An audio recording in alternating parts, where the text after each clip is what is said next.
Good evening, everyone. This is Darren from SimNation. Just continuing the Zero to Hero series with Draft Day Sports College Football 2025. SNCFL is our 2025 league. GMCFL, which is our college league, is still running 2024 because we haven't flipped to the new season yet. If you're interested, we have a lot of good teams open. It's a great league with a lot of good coaches. Definitely worth joining. And there are coaches with multiple teams, so if there's a team that you're really interested in, as long as it's not that person's favorite team, you might be able to negotiate that. So definitely give us a look. Uh, we have just completed the spring game. I'm not going to go into spring game very much because generally it's not really a big thing for me. But one of the things I would like to see, and I'll mention this to Wolverine Studios, is spring games should come after recruiting ends.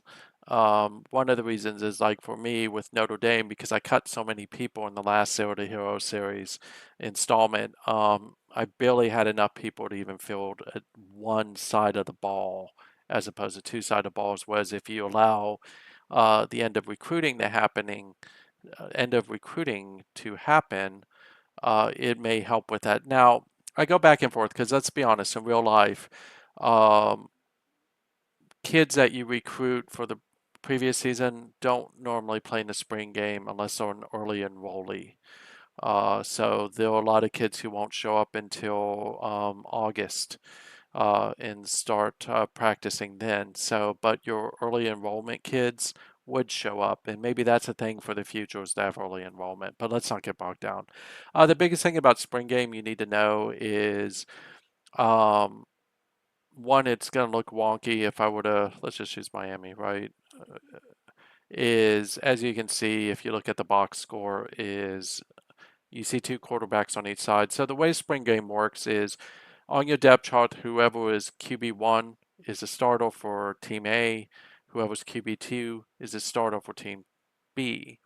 And again, they'll show up on both sides. So if you know that this is Team B, then Mendenhall, let's just assume he's the backup, would be Team B's quarterback, and you can see how this is. To me, the spring game is just to give you an idea of who's going to be a really good fit for you and who's not. So I often will use it to either test a new playbook and see how my quarterbacks will work against it or my wide receivers, and then also just see who's the person I want to play. So that's really kind of it in a nutshell. I'm not going to go into a lot about spring game. So I have Notre Dame up in front of me. If you remember from the last installment, I cut a lot of people. I cut even more in this installment, but I'm not showing that. But if you look at my roster, you can generally see I got a lot of holes that I got to fill because I cut a lot of people. It kind of makes sense. For those of you not familiar with the Zero to Hero, I'm trying to build a team that can go to the playoffs in year one. And I took them over at the flip, so which means this recruiting cycle that's now on us, the off-season recruiting, is the only chance I'm going to get to actually get players that I can insert and hopefully be able to do that. Um, Now, recruiting is kind of an art. Now, this recruiting cycle will feel a little different than past recruiting cycles because now you have the role of head recruiter or head scout. Um, and Wolverine Studios has kind of said that those two now are important positions. It's not just your coaches anymore, it's now the recruiter and the scout. So if we were to go to the staff and take a look at it, is my head scout is Michael Gardner, my head recruiter is Alonzo Eggleston, um, and not really good at recruiting, but whereas on Maryland, I think I hired a former head coach to be the recruiter. So it'll be interesting to see how this plays out, but I'm not going to spend too much time on this because I already talked about staff. Let's dive right into recruiting players. So, different look and feel to the board to a certain extent. As you can see, your recruiting pipeline's a lot better now than in the past where they were uphill. So I can now get a sense of where I should be recruiting. Generally, I want to recruit anywhere where it says decent. Um, because those are the states I have a best chance. I have a great chance in New York, so I might want to focus on New York. And then it's just giving me general recruiting news. To be honest with you, none of these guys are probably going to start for me because of the 2 and 3 stars. Now, because Notre Dame sucks so bad, I am going to be focusing more on 1, 2, and 3 stars because I'm not going to be able to go head to head against anyone else. I'm also going to focus on places will. Um, I'm also going to really focus on places where there are no scholarship offers.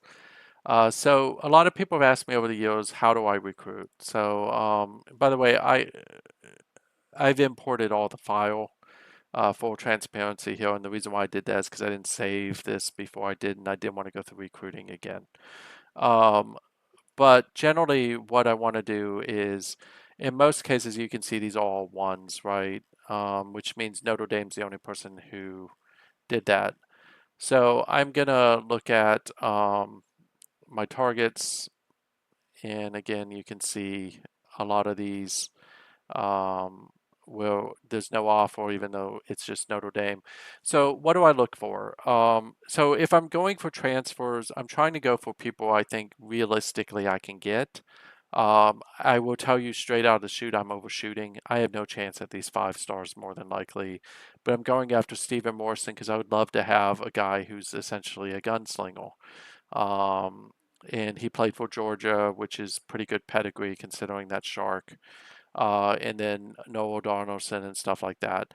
Now, the key here is what I'm really looking for when I look at a person is I'm reading this. So, and this will fill in as I do my interviews and stuff like that. But really, what I'm looking here is fast enough to challenge good quarterbacks in man coverage, enough speed to threaten deep ball, slippery. That's what he is. Will work well in traffic. This generally is going to be in line with someone who has 80s in speed, agility, and probably hands.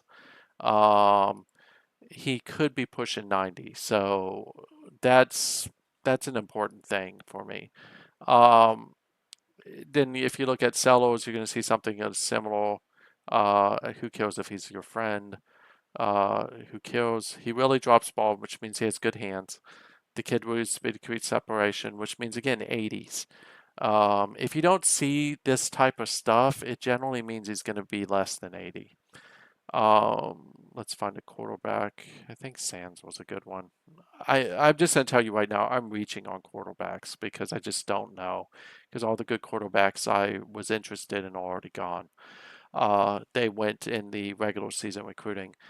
So accuracy and touch is top notch. This is important for me because this means that he's probably got really good accuracy. It could be in the 80s or 90s. It doesn't say anything about his intelligence, but I'll have to figure that out as I go.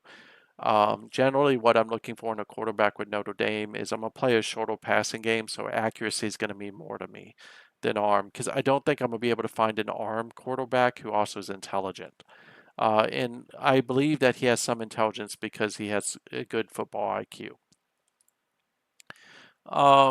And then we'll look at another one. Let's just look at Eric Anderson. Uh, who cares about this? He's got a good work ethic. That one does matter something to me. He's not a speedo, but he's actually pretty fast. So again, probably 80 and probably 70 strength. So I know it's really hard, and for those who don't know, I actually do go through every single player during the regular season, and I kind of jot down notes, remember who's who, because I have like 4 teams in this league, and then I don't really directly compete against my teams, but I do try to remember who people are, and then try to go back and say that, like when I'm doing the zero to hero, can I use any of that information to help me land on someone? And again, I'm giving away some of the secret sauce. I'm not going to be shocked if by the end of the next time I see the offers being like 1 or 2 and I get forced off of people. Someone that I'm interested in is Christopher Manning. Now, there's nothing here that's really going to scream out about this kid, except for on one of my other teams, this was something that I was really interested in. So I think this kid has an arm and it's because of this. But the other thing about it is because on my other team, they had his arm listed as like a B his accuracy listed as an A. This could be that hidden one-star kid that I find every once in a while. I don't know though, and I'm taking a risk on him because I could be dead wrong on him. Whereas if you look at random Sealy, he'll never throw someone else under the bus to save himself. Who really kills? But this kid is a reach. I'm really taking him because I think he has mobility, and I'm really thinking about turning him into a cornerback because I need a lot of cornerbacks. The other thing about this with zero to hero that I do a lot of times, if you notice, I'm not really, see if I can find cornerbacks. You notice I'm not really recruiting any cornerbacks, even though I need them, right? Well, I'm doing that because I intend to turn some of these people into a cornerback. So, like, I'm over recruiting running back because half of these kids are going to turn into sorry, or wide receivers. I'm over recruiting wide receiver because, again, I'm going to turn them into a defensive player. I do that a lot. It's very crucial to do if you have low prestige, is to try to grab players who may not have great hands, but who kills if you're going to turn them into a defensive player because the hands isn't going to be as important as the ability to have speed. So that's generally how I approach recruiting. So a lot of times I'll show you alignment because I know it's assuming I'm a recruiting alignment. Okay, which would we love. Uh, so his pass blocking skills is something teams like about him. Probably means 70 to 80 potentially. Well scored in the game and shows on the field. It means he has good football IQ, which you see that already. So this kid probably is like in the 70s for pass blocking. I don't know what he'd be in run blocking. I won't know until this populates. But he's someone that generally that statement means that he's someone I want to keep an eye on. Hopefully this helps. Again, with zero to hero, the biggest thing that you need to focus on when you take over a team is kind of think outside the box where you recruit kids for overall skill and then also recruit people who may have great speed, great agility, whatever you're looking for, and then move them to a new position. So hopefully this helps. It's just a quick video, but I just want to give those couple quick recruiting tidbits. It'll be interesting to see how this plays out. I'm always skittish when I show who I'm going after because I have seen people jump on them, and then next thing you know, I don't get who I need, and it just makes life interesting. But anyways, with Zero to Hero, I have a chance at a good season. I'm not optimistic with this one.